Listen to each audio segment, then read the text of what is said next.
अलीमा खान साहबा के बेटे को जो गिरफ्तार किया गया था, अब वो गिरफ्तारी डल गई है। रात को तो अगवा किया गया था। जिस तरह वो लोग आए, मुसल्ला लोग उनके घर के ऊपर धावा बोला, ट्रेस पासिंग की, ना कोई मुकदमा दिखाया, ना कोई FIR दिखाई, ना कोई और चीज दिखाई। एक्चुअली ये मामला हुआ क्या और कैसे हुआ, ये खबर अब मैंने निकाली है।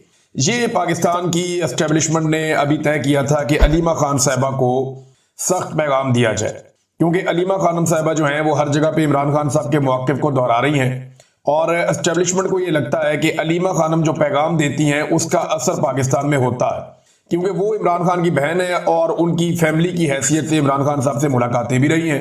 लिहाजा जो वो कहती हैं उस पर लोग बिलीव करते हैं और जो पाकिस्तान तहरीक इंसाफ के वो लोग जिनके जरिए से एस्टेब्लिशमेंट कोई चीज़ें मार्केट में लॉन्च करना चाहती हैं, अब वो चीज़ें बेअसर हो जाती हैं। मिसाल के तौर पर तहरीक इंसाफ के कुछ लोग ऐसे हैं जो एस्टेब्लिशमेंट से राब्ते में है। कोई बुरी बात नहीं है, सियासतदानों का काम ही राब्ता करना होता है, लेकिन एस्टेब्लिशमेंट उनके जरिए से बड़े तरीके से अपना बयानिया मार्केट में लॉन्च करती है। लेकिन जब भी कोई बयानिया लॉन्च किया जाता है, इमरान खान साहब की फैमिली से लोग कोई ना कोई स्टेटमेंट दे देते हैं और वो सारा का सारा बयानिया जो है वो दबड़दूस हो जाता है, फारिग हो जाता है। इसीलिए जो है वो बुशरा बीबी को भी जेल के अंदर रखा गया, बार बार इमरान खान की बहनों को भी गिरफ्तार किया गया, लेकिन इंपैक्ट बहुत बड़ा आता है। लिहाजा इमरान खान साहब की बहनों ने ऐसा कुछ किया भी नहीं, उनके खिलाफ कोई सबूत भी नहीं है कि उन्हें लंबे अरसे तक अंदर रखा जा सके। तो अब इमरान खान की बहनों को दबाव में लेने के लिए खास तौर पे अलीमा खान साहबा को ये फैसला किया गया, पाकिस्तान की एस्टेब्लिशमेंट और ये जो पंजाब गवर्नमेंट है इन्होंने मिलकर ये तय किया कि उठा लिया जाएगा अलीमा खान के बेटे को। अच्छा, जिस बेटे को उठाना था उसका नाम शेर शाह है। शेर शाह जो है वो यहाँ बरतानिया में था पहले। मेरी उससे यहाँ पे एक मुलाकात भी हुई एक जगह पे, और जब डॉक्टर आरिफ अलवी साहब आए थे गालिबन तब मुलाकात हुई थी। तो उसको इस बात का आइडिया था कि उसे गिरफ्तार कर लिया जाएगा, लेकिन जब वो पाकिस्तान वापस गया तो उसके बाद अब उसके भाई को गिरफ्तार किया गया। जो छापा मारा गया था वो शेर शाह के लिए मारा गया था और यह तय पाया था कि अलीमा खानम के बेटे शेर शाह को गिरफ्तार किया जाएगा या उसे गायब किया जाएगा। जो भी करना उसके बेटे के साथ करना है और इससे अलीमा खानम के ऊपर दबाव डालना है। तो जब रात को पुलिस वहां पे पहुंची और बाकी लोग पहुंचे नकाबपोश, तो इन्होंने जाके घर पे धावा बोला। कुछ जो बेचारे मुलाजमीन वहां काम करते हैं उनको मारा कुटा। इससे पहले उनका एक ड्राइवर जिसको पहले बहुत मारा था वो छोड़कर भी चला गया था, किसी को उठा के गायब भी कर देते हैं घर में से। तो अब उनके बेटे को जब पकड़ा तो पता चला ये तो दूसरा बेटा है, ये तो शारेद है। तो शारेद जो है वो एक बैनुल अक़वामी एथलीट है जो पाकिस्तान की नुमाइंदगी भी करता है। और अलीमा खानम के दूसरे बेटे को पकड़ लिया और पकड़ के ले गए। अब ये जब किसी जगह के ऊपर रेड मारते हैं ना, तो इनको आइडिया भी नहीं होता, क्योंकि बड़ी उजलत के अंदर रेड मारते हैं, इन्हें रिएक्शन का खतरा भी होता है, तो ये फौरी तौर पे वहां से निकलने की करते हैं। तो ये वहां से अलीमा खानम के दूसरे बेटे को लेकर निकल गए और फिर रात को एक मीटिंग होती है। जब ये सोशल मीडिया पे शोर मचता है, हर तरफ खबर जाती है और पता चलता है कि ये तो अलीमा खानम का दूसरा बेटा है। तो फिर ये तय किया गया, सो व्हाट, अगर ये दूसरा बेटा भी है तो अलीमा खान का बेटा, दबाव डालो, दबाव बढ़ाओ। एस्टेब्लिशमेंट जो है वो ये तवक्को कर रही थी कि अलीमा खानम का जो बेटा जो दरकार था, जिसे पकड़ना था, शेर शाह, वो कहीं सामने नहीं आएगा और अब वो रूपोश हो जाएगा। लिहाजा ये जो बेटा हमने पकड़ लिया ना, ये काफी है, इसके जरिए से अलीमा खानम पे हम दबाव डालेंगे। अब हुआ ये कि ये फैसला कर लिया गया और ये तो पहले से तय था कि इसको पेश अगर करेंगे तो फिर उसका रिमांड लेंगे, और जज तो वही करते हैं ना बेचारे, जो उनको एस्टेब्लिशमेंट उनके ऊपर दबाव डालती है। कुछ जजेस ने बड़ी हिम्मत दिखाई और बार बार दिखाई, उन्हें सैल्यूट करना चाहिए सारी कौम को। लेकिन बहुत सारे जजेस जो अब लाकर बिठाए गए मुख्तलिफ जगहों पर अपनी मर्जी के, वो जजेस इंसाफ की फराहमी नहीं कर रहे, बल्कि बुरी तरह नाकाम है इंसाफ फराहम करने में, या कंप्रोमाइज जो आप ये समझ लें। बहरहाल जज के सामने पेश किया गया तो शेर शाह वहां पे भी आ गया। जिस बेटे को गिरफ्तार करना था, पकड़ना था, वो पहुंच गया वहां पे अदालत में, और जिस बेटे को गलती से पकड़ लिया था जज ने उसका 8 दिन का रिमांड भी दे दिया। अंदाजा करें आप। तो ये जो 8 दिन का रिमांड हुआ है, इसमें जज साहब को बताया गया कि जनाब ये तो नौजवान यहां पे था ही नहीं, ना इसका सियासत से कोई ताल्लुक है, ना ये अपने मामू की सियासत के अंदर किसी किस्म का कोई इंटरफेयर करता है, ना ये उनके साथ रहता है।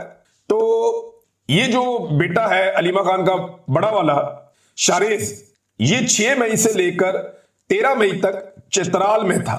यानी 6 से 13 मई तक ये नौजवान चित्राल में था। ये उधर था ही नहीं, ये लाहौर में था ही नहीं जहां पे इस पे मुकदमा दर्ज किया गया। तो जज ने कहा ठीक है जी, आपका मौकिफ आ गया, वकला ने बताया कि यहां पे नहीं था, लेकिन ये अब पुलिस तय करेगी कि ये था या नहीं, लिहाजा मैं 8 दिन का रिमांड दे रहा हूं। ऐसे मामलात में जज सिंपल ये करते हैं कि मुलजिम को जमानत दे देते और उसको बाउंड कर देते हैं कि आपने पुलिस के साथ शामिल तफ्तीश होना है। 27 महीने तक ये बंदा इधर ही था। अलीमा खानम का ये बेटा 27 महीने तक इधर ही था। कभी अलीमा खानम की गाड़ी भी चला लेता है, कभी उनके साथ आता जाता भी है, उनको हेल्प आउट भी करता है, कभी कोई सामान छोड़ने भी चला जाता है। इसको एक दो दफा देखा भी गया है, लेकिन ये सिर्फ अपनी मां की हेल्प की हद तक था। इसका सियासत से कोई ताल्लुक नहीं। 27 महीने अलीमा खानम का ये बेटा यही था। 27 महीने किसी कानून नाफिज करने वाले इदारे को कोई ख्याल नहीं आया। ये सबके सामने था, जज ने ये सवाल भी नहीं पूछा। 27 माह के बाद एक बंदे को पकड़ा जो 27 माह कहीं भी भाग के नहीं गया, और जज ने उसका 8 दिन का रिमांड दे दिया, ये कह करके ठीक है जी, अगर नहीं भी था शहर में तो चलो पुलिस तसल्ली कर ले, अपनी तफ्तीश कर दे। और भाई तफ्तीश तो एक बंदे को आप जमानत दे दें उसके बाद भी हो जाती है, शामिल तफ्तीश हो जाता है वो बंदा। तो ये जज साहब ने ज्यादती की, और ये सिर्फ एक सेट पैटर्न है, ये एक तरीका वारदात है जिसके जरिए से अलीमा खानम के ऊपर अब दबाव डालना है। देखिए, ये फैसला कर लेते हैं ना बादशाह सलामत, या फैसला कर लेती है मलका आलिया या कोई टिकटॉकर शहजादी, तो फिर ये बंदा पकड़ लेते हैं, बाद में सोचते हैं बंदे का करना क्या है। अब वो जो बेटा जिसको गिरफ्तार करना था, जिसका नाम शेरशाह है, वो पहुंच गया अदालत में। जब वो वहां से निकला तो उसका ताकुब शुरू कर दिया गया। उसके पीछे लग लग के काफी दूर जाके उसको भी सादा कपड़ों में लोग उतरे, उन्होंने उसकी गाड़ी को घेरा, उसे गाड़ी से निकाल के अगवा करके उसे भी ले गए। अब वो जो शेरशाह है उसको भी अगवा कर लिया गया। अच्छा, शेरशाह के बारे में ना थोड़े दिन पहले शेर अफजल मरवत साहब ने एक दावा किया था। शेर अफजल मरवत ने कहा था कि अलीमा खान साहिबा ने कोई डील की हुई है फौज के साथ। ये शेर अफजल मरवत ने कहा था कि अलीमा खानम साहिबा ने कोई फौज से एस्टेब्लिशमेंट को डील की हुई है, और उनका जो बेटा है शेरशाह वो इसी डील के तहत पाकिस्तान वापस आया है, और ये बेटा जो है वो खुला फिरता है, इसे कोई गिरफ्तार नहीं करता। उसकी वजह यह है कि अलीमा खान ने डील की हुई है। ये शेर अफजल मरवत का दावा था। अब जनाब, शेर अफजल मरवत का ये जो दावा है, ये कैसा दावा है कि दोनों बेटे ही गिरफ्तार हो गए। यानी पहले एक बेटा गिरफ्तार हो गया जो तो बिल्कुल ही बेगुनाह है, वो तो कभी गया ही नहीं उस तरफ, और बाद में जनाब जो दूसरा बेटा है उसे भी गिरफ्तार कर लिया गया। ये इंतहाई अफसोसनाक सूरत हाल है। एक खातून को दबाव में डालने के लिए ये सब कुछ किया जा रहा है, जिसकी आइन में और कानून में किसी किस्म की कोई गुंजाइश नहीं है। ये है क्या? देखिए, अलीमा खानम ने भी यही कहा और बाकी लोग भी यही बात कर रहे हैं। मेरी कई सहाफियों से बात हुई, वकला से बात हुई, तो उनका यह कहना कि ऐसा लगता है कि सिस्टम या एस्टेब्लिशमेंट वो इस वक्त घबराहट का शिकार है और बुखलाहट का शिकार है। एक ऐसी फ्रस्ट्रेशन है जिसमें उन्हें समझ नहीं आ रही वो करे क्या, तो वो ताकत का अंधाधुंध इस्तेमाल कर रहे हैं। यानी जहां पे भी उन्हें कोई प्रॉब्लम नजर आता है तो वो ताकत का इस्तेमाल करते हैं। 26 नवंबर में लोग एहतजाज करने आ रहे हैं, कोई बातचीत नहीं, मारो गोलियां, ताकत का इस्तेमाल करते हैं। इमरान खान को जेल में रखा हुआ है, कोई मुकदमा नहीं, कोई चक्कर नहीं, ताकत का इस्तेमाल कर रहे हैं। पाकिस्तान तहरीक इंसाफ की चादर और चारदीवारी का तकद्दुस पामाल, ताकत का इस्तेमाल हो रहा है। अलीमा खानम साहबा बाहर आके बात करती हैं, इमरान खान साहब का पैगाम पहुंचाती हैं, तो उनके दोनों बेटों को उठाकर अगवा कर लिया गया। एक के ऊपर अब मुकदमा डाल दिया गया, दूसरे का भी कुछ पता नहीं है, ताकत का इस्तेमाल कर रहे हैं। तो हर जगह पे पाकिस्तान तहरीक इंसाफ के खिलाफ हो या पाकिस्तान की आवाम के खिलाफ हो, पाकिस्तान की मिलिट्री एस्टेब्लिशमेंट सिर्फ ताकत का इस्तेमाल कर रही है। दिमाग ऐसा लगता है इनका काम करना बंद कर गया है। वैसे भी मोटी खोपड़ी है, इसमें बात जल्दी घुसती नहीं है। पाकिस्तान की हालत इन्होंने क्या कर दी है, अगर इनका दिमाग काम करता होता तो आज पाकिस्तान की ये हालत ना होती। बहरहाल ये एक फ्रस्ट्रेशन है, एक कमजोरी है जो अब साफ साफ दिखाई दे रही है कि कानून और आइन के दायरे से बाहर ये पाकिस्तान को डील कर रहे हैं, पाकिस्तान की मिलिट्री एस्टेब्लिशमेंट और दीगर इदारे। और याद रखिएगा कि अगर ये वक्त निकल गया ना, तो जो आप गलतियां कर रहे हैं इसके बाद आपके पास कोई बहाना भी नहीं बचेगा। और ये बात मेरी आप संभाल के रख लीजिएगा कि आपके पास वाकई कोई बहाना नहीं बचेगा, क्योंकि इमरान खान तो डट के खड़ा हुआ है, वो तो एक कदम पीछे हटने को तैयार नहीं है। इमरान खान के जो बदतरीन नकात थे, जो बात इमरान खान पे तनकीद करते थे, वो अब इमरान खान साहब की गवाहियां दे रहे हैं। मैं आपको एक गवाही सुनाता हूं। यहां मैंने वो अली अहमद कुर्द साहब को सुना, उन्होंने जो इमरान खान साहब के बारे में अल्फाज बोले वो मैं अभी आपको सुना देता हूं। लेकिन अंसार अब्बासी साहब ने, जर्नलिस्ट हैं, उन्होंने एक पैगाम पहुंचाया है। यानी अब हमारे कुछ सहाफी जो है ना वो पैगाम पहुंचाने का काम करते हैं। वो ये बताते हैं कि जनाब अब ये हो जाएगा, वो हो जाएगा, तो वो पैगाम रसानी का एक तरह से काम कर रहे हैं। पैगाम पहुंचाया कि जनाब इमरान खान साहब जेल से बाहर नहीं आएंगे, और उसकी वजह वो ये बताते हैं कि जो इस्लामाबाद हाई कोर्ट है वहां पे अपील नहीं लगेगी इमरान खान साहब की। अंदाजा करें आप, ये पाकिस्तान की जर्नलिज्म है। बजाय इसके कि ये कहा जाए कि कानून और आइन के मुताबिक अपील लगनी चाहिए, इंसाफ होना चाहिए, बल्कि ये कहा जा रहा है कि जनाब मुझे लगता है कि अपील नहीं लगेगी इमरान खान साहब की, क्योंकि और भी बहुत सारी अपीलें पेंडिंग है। तो भाई पेंडिंग तो बेशुमार है, लेकिन जो अहम कौमी मामला होते हैं या जो अहम मामला होते हैं उनकी अपीलें तो फौरी तौर पर लगती हैं और उनमें तो ताखीर हो नहीं सकती। लिहाजा इमरान खान साहब के मामले में पूरा पाकिस्तान सूली पर टंगा हुआ है। हर चीज एक जगह पे अटकी हुई है, हालात आपके सामने हैं और अपील नहीं लगेगी सिर्फ इसलिए कि इस्लामाबाद हाई कोर्ट के अंदर अपनी मर्जी का जज लाके पाकिस्तान की एस्टेब्लिशमेंट ने बिठा दिया है। ये है नाजरीन अब तक की सूरत हाल।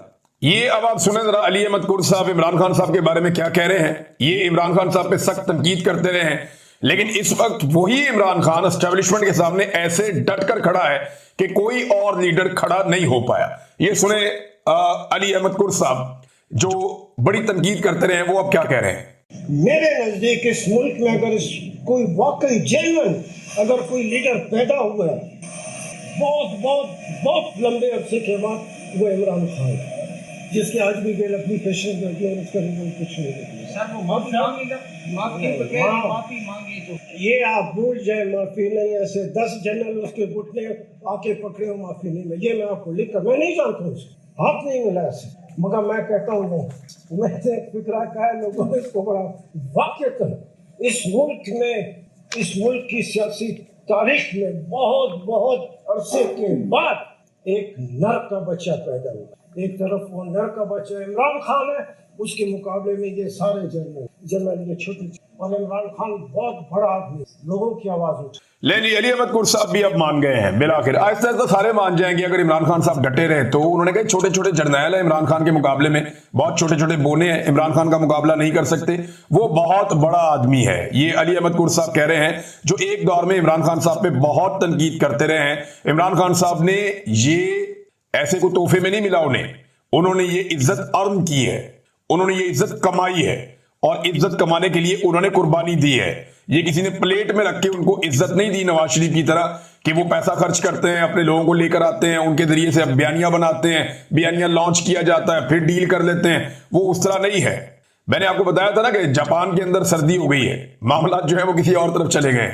जब इन्होंने जापान में एक रंगबाजी करने की कोशिश की नौसरबाजों ने, और इन्होंने जाकर जापान में ये कह दिया कि जनाब हमारी सिक्योरिटी के इश्यूज हैं, हमारा ये इशू है, हमारा वो इशू है, तो उसके बाद मैंने आपको बताया था ना कि अब ये आपको दिखाई नहीं देंगे, तब वो दिखाई भी नहीं दे रहे। यानी काफी देर हो गई है, जापान से कोई खबर नहीं आ रही कि टिकटॉकर वहां पे क्या कर रहे हैं, टिकटॉकर ने कौन सा कारनामा किया है।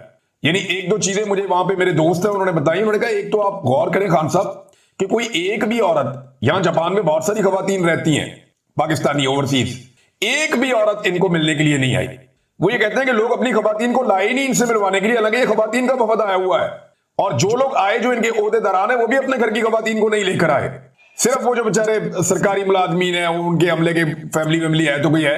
12 लोगों ने इनको रिजेक्ट किया है जापान के अंदर, बदतरीन तरीके से इनको जापान में लोगों ने रिजेक्ट किया है। फिर इनकी हरकतें आप चेक करें, क्योंकि पाकिस्तान में ये ऐसे ही करते ना, जाके दस्ते शफकत रख दिया फलाने के हाथ पे, ये कर दिया वो कर दिया। हालांकि गरीब आदमी का पैसा है जिसको नचोड़ के ये अमीर बने हुए हैं। गरीबों के पैसों में इन्होंने बैरून मुल्क जायदादें बना ली हैं। गरीब मुल्क के अमीर तरीन हुक्मरान है ये। वहां गए जापान के एक स्कूल में ले गए, अच्छा वहां कोई भी दौरा कर सकता है स्कूल का, अगर आप चाहें ना कि स्कूल आप देखना चाहते हैं तो आपको स्कूल का वो दौरा करवा सकते हैं। तो इन्होंने भी रिक्वेस्ट की है, पहुंच गए स्कूल में, वहां जाके उधर अलाउड नहीं है कि आप बच्चे को टच करें, आप किसी बच्चे को वहां पे टच नहीं कर सकते, हाथ नहीं लगा सकते। तो इनकी आप पता नहीं क्या ज़हनी मरीज लोग हैं, वहां जाके बच्चों के सर पकड़ रही, उनको टच कर रही, और वो बच्चे ने जिसको टच किया उसने मुड़ के भी नहीं देखा। अच्छा जापानी, मुझे अब पता चला कि वो कौम इतनी समझदार है कि वो छोटे बच्चे भी नौसरबाजों को पहचान जाते हैं। उनके बच्चों ने भी इनको मुंह नहीं लगाया, वो बड़ों ने तो नहीं लगाया, चले उनके वजीर आजम नहीं मिले, उनका जो उनके हेड ऑफ द स्टेट्स हैं वो उनके नहीं मिले, कोई बड़े अहम बुजरा उनको नहीं मिले, हुकूमत ने इनको बिल्कुल घास नहीं डाली, इनको मुंह नहीं लगाया। चलिए ये तो मानने वाली बात है कि जापानियों ने, जो समझदार बड़े पढ़े लिखे जापानी हैं, उन्होंने इनको मुंह नहीं लगाया, ये तो बात समझ आती है। लेकिन बच्चों ने भी मुंह नहीं लगाया, इसीलिए जापान आज दुनिया के नंबर 1 मुल्कों के अंदर खड़ा है, और वो इतनी तरक्की कर गया है कि उनके बच्चों को भी ये बात समझ आ गई है कि नौसरबाज कौन है और अवामी लीडर कौन है। हद होगी वैसे, ये इनकी नादरीन इस वक्त सूरत हाल है। और पाकिस्तान में इन्होंने ये कर छोड़ा है कि 54 साल के बाद यूटिलिटी स्टोर्स बिल आकर खत्म कर दिए, काबीना ने इसकी मंजूरी दे दी है, और 27वीं आईनी तरमीम के जरिए से सूबों के हुकूक पे डाका डालने की तैयारी मुकम्मल हो चुकी है। मैं आपको फिर बता रहा हूं कि 27वीं आईनी तरमीम लाने के जरिए सूबों के जो हुकूक हैं उन पे डाका डालने की पूरी तैयारी हो गई है। सूबों का हिस्सा कम किया जाएगा NFC अवार्ड में, और दीगर कुछ चीजें हैं 27वीं आईनी तरमीम में, उनमें गेम डाली जा रही है और लगातार तैयार करवाया जा रहा है। और मजे की बात यह है, ना नवाज शरीफ को पता है, ना जरदारी को पता है, ना शहबाज शरीफ को पता है और ना ही किसी और पॉलिटिकल पार्टी को पता है जो इस वक्त इक्तदार का हिस्सा है। ये कहीं और बन रही है तरमीम, जब बन जाएगी तो इन्हें बता दिया जाएगा कि जनाब ये तरमीम आ गई है। फिर बिलावल कहेगा जी ब्रूट मेजॉरिटी, डंडे वाली जमहूरियत। फिर बिलावल इस तरह के नारे लगाएगा जोर जबरदस्ती करके, एक और ऐसी तरमीम जो सूबाई खुद मुख्तारी को खत्म कर देगी, एक और ऐसी तरमीम जो सिंध के हारियों से पानी छीन लेगी। फिर एक और ये बाप बेटा मिलके कोई ना कोई गेम डालेंगे और बाद में कहेंगे जी हम बड़े जमहूरी हैं और अवाम के हक के लिए खड़े हैं। हालांकि इन्होंने हमेशा कौम के साथ फ्रॉड किया है। नाज़रीन, डॉक्टर मारिंग बलोच साहबा को अदालत में पेश किया गया क्वेटा में, और डॉक्टर मारिंग बलोच साहबा थी और बलोच यकजहती कमेटी के जो दीगर लीडर्स हैं उनको पकड़ा गया। तो बड़ा लंबा अरसा हो गया, कई महीने गुजर गए, लेकिन वो लोग टूटे नहीं है। अदालत के अंदर जैसे उन लोगों ने बात की है खुलकर, जिस तरह वो रियासती जबर के खिलाफ बोल रहे थे, आफरीन है इन लोगों के ऊपर। इन्होंने हिम्मत की मिसाल कायम की, औरतें होकर वो डट कर खड़ी हुई और एक कदम पीछे हटने के लिए वो तैयार नहीं है। डॉक्टर मारिंग बलोच हो गई, यास्मीन राशिद हो गई, या बुशरा बीबी को भी आप ले ले, वो अपने खाबन के साथ डट के खड़ी है। उनके पास भी ऑप्शन है कि वो अपने खाबन को छोड़ दें या अपने शौहर का साथ देना छोड़ दें, तो उनके लिए आसानियां पैदा हो सकती हैं। तो जो खवातीन डट कर खड़ी हैं उनका तारीख में नाम लिखा जाएगा, और मारिंग बलोच उन खवातीन में से एक सफ़े अव्वल पे खड़ी हुई एक खातून है। ये मारिंग बलोच साहबा कहती हैं कि ये एक फेल्ड रियासत है। जेलों की दीवारें कभी भी माओ के हौसलों से ज्यादा बुलंद नहीं होती। अस्करी अदालतें हैं ये, हमें यह इंसाफ नहीं मिलेगा। हम सिर्फ 5 लोग नहीं हैं बल्कि हम पूरा बलूचिस्तान है, और ये एक अस्करी रियासत बन गई है जहां तमाम इदारे अस्करी इदारे बन चुके हैं। उन्होंने कहा इन्हें मालूम ही नहीं है कि बलूचिस्तान में इनकी रिट खत्म हो गई है। यानी बहुत तनकीद की मारिंग बलोच साहबा ने। लेकिन देखें, एक बात ना पाकिस्तान की एस्टेब्लिशमेंट नहीं समझ रही।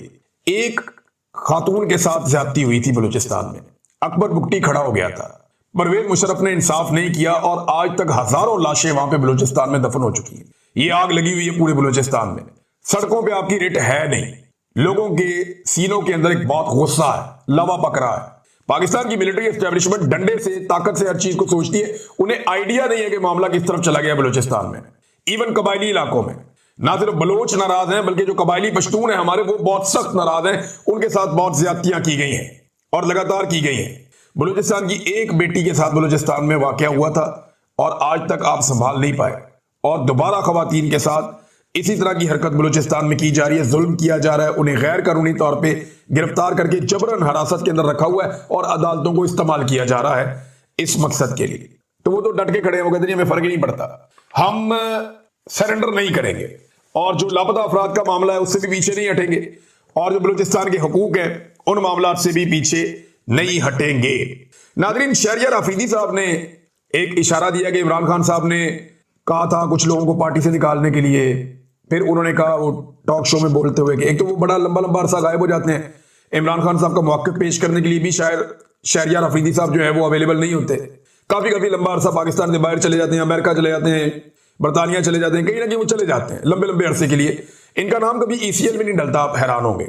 इमरान खान की सारी फैमिली का नाम ECL में है, बहुत सारे और लोगों का नाम ECL में है, शहरियार आफरीदी साहब का नाम, चले अच्छी बात है, वो मफामत के साथ चलते हैं, लेकिन कम से कम जो लोग आवाज उठा रहे हैं उनके साथ तो ज्यादती ना करें। अब मैं आपको जो खबर दूंगा, मैं आपको पूरे वसूख के साथ खबर दूंगा। ये प्रोपेगेंडा किया जाता है, शेर अब्दुल मरूफ साहब ने भी कहा था, अब शहरियार आफरीदी साहब भी कह रहे हैं कि जनाब जो शहबाज गिल साहब हैं, डॉक्टर शहबाज गिल साहब को इमरान खान साहब पार्टी से निकालना चाहते हैं, ये दावा किया जाता है। ऐसा नहीं है। अभी मेरा जो जेल के अंदर सोर्स है उन्होंने मुझे बताया कि इमरान खान साहब ने कैटेगोरिकली कहा कि शहबाज गिल को पार्टी से कोई ना निकाले। ये इमरान खान साहब ने कैटेगोरिकली एक बात की है जो मेरे तक पहुंची है, मेरे पास इसका सबूत भी मौजूद है कि इमरान खान साहब ने जेल में ये बात की है, क्योंकि जो इमरान खान साहब से मिला था डायरेक्ट उसने ये बात सुनी और उसने ये बात बताई है। अब शहरियार आफरीदी साहब कहते हैं कुछ लोग ब्लॉगर बन के इमरान खान का चूरन बेच रहे हैं, खान की तस्वीर लगाकर तासुर दिया जा रहा है कि तहरीक इंसाफ फौज के खिलाफ। ये तो कोई नहीं कहता, इमरान खान तो खुद कहता है कि फौज भी मेरी, मुल्क भी मेरा। प्रॉब्लम तो मिलिट्री एस्टेब्लिशमेंट की पॉलिसीज से है कि फौजी क़यादत की जो पॉलिसीज हैं वो मुल्क के हक में नहीं है, वो खराब पॉलिसीज है। फौज तो हमारे माथे का झूमर है, हमारे सर का ताज है, और इसी तरह बाकी इदारे भी हैं। जो पाकिस्तान के लिए कुर्बानी देगा वो हमारे लिए बहुत मुकद्दम है, बड़ा मोहतरम है। लेकिन जो गंद मारेगा, अवाम के साथ ज्यादती करेगा, जुल्म करेगा, अपनी हलफ की खिलाफ वर्जी करेगा, वो भाड़ में जाए भाई, हमारी कोई हमदर्दी उसके साथ नहीं है। तो अब ये जो है ना शहरियार आफरीदी साहब ये बातें कर रहे हैं कंट्रोवर्शियल, और तनकीद नून लीग पे करने की बजाय या इदारों कि गलत पॉलिसियों पर तनकीद करने की बजाय ये पाकिस्तान तहरीक इंसाफ के अंदर नकब लगा रहे हैं। शहरियार अफरीदी साहब को सिर्फ मैं इतना कहता हूं कि अगर शहबाज गिल साहब ने बताया ना कि इमरान खान ने आपके बारे में जेल में क्या कहा था, तो वो सबूतों के साथ बता सकते हैं कि इमरान खान ने जेल में आपके बारे में क्या कहा था, आपको बहुत शर्मिंदगी हो जाएगी जो इमरान खान की आपके बारे में राय है। बहरहाल अब ये शानदाना गुलजार साहब और शहरियार अफरीदी साहब जो हैं वो एक साथ ही इनके साथ मामला हुए थे और कुछ तकालीफ इन्होंने एक साथ देखी थी, लेकिन शानदाना गुलजार साहबा ने बहुत बहादुरी का सबूत दिया और खातून होने के बावजूद वो बहुत सारी जगहों पे बहुत डट कर खड़ी हुई हैं। अब इख्तलाफ कर सकते हैं बहुत सारी जगहों पे उनके साथ, लेकिन वो बहुत डट कर खड़ी हुई हैं और मजबूती का उन्होंने मुजाहरा किया है।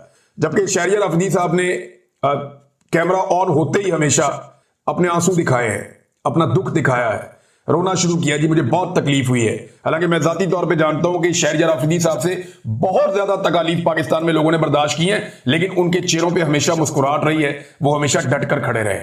नाजरीन, एक आखिरी खबर यह है कि ये गवर्नर खैबर पख्तूनख्वा जो कुंडी साहब हैं, फैसल करीम कुंडी साहब, उन्हें सैलाब ज़दगान की इतनी ज्यादा तकलीफ है और इतना ज्यादा उन्होंने दर्द महसूस किया कि इस दर्द को लेकर वो यूरोप की ठंडी हवाओं में ब्रसल्स पहुंच गए और वहां उन्होंने दावतों में शिरकत की। इस गम को दूर करने के लिए उन्हें मुख्तलिफ तहाइफ दिए गए, फूलों के तहाइफ दिए गए इस गम को दूर करने के लिए, और वो लगातार लोगों से मुलाकातें कर रहे हैं और इंजॉय कर रहे हैं।